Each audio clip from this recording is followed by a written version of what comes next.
Hello बच्चों, let's read the question. So the question says following diagram shows missing structures in a plant cell.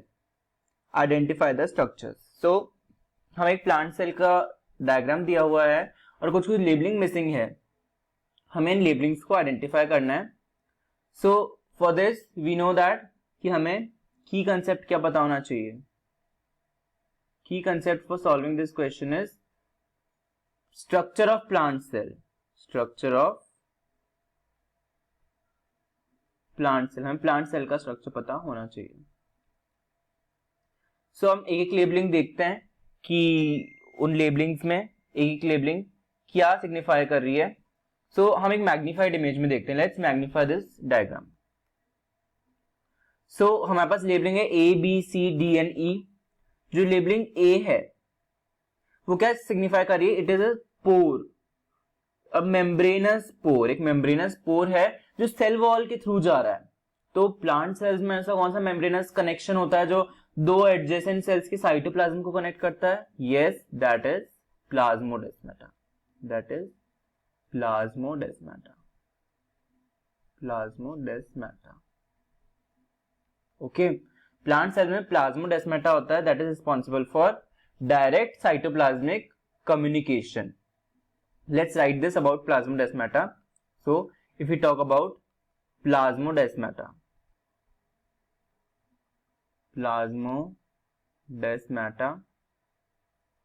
so plasmodesmata is membranous.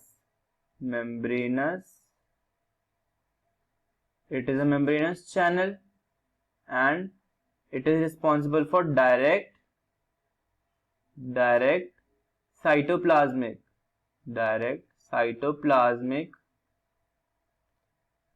communication between adjacent cells. दो आसपास के sales होंगे, उन्हीं के बीच cytoplasmic communication होगा. between adjacent cells. Okay, और एक इस यूज में आता है, it is use for transport of small and large molecules. For example, proteins, RNAs, etc. Small and large molecules. Okay, so transportation में help आता है. और ये it transverses the cell wall. Cell wall में भी पोर होता है, channel cell walls के थ्रू जाता है. Okay, that is about plasmodesmata.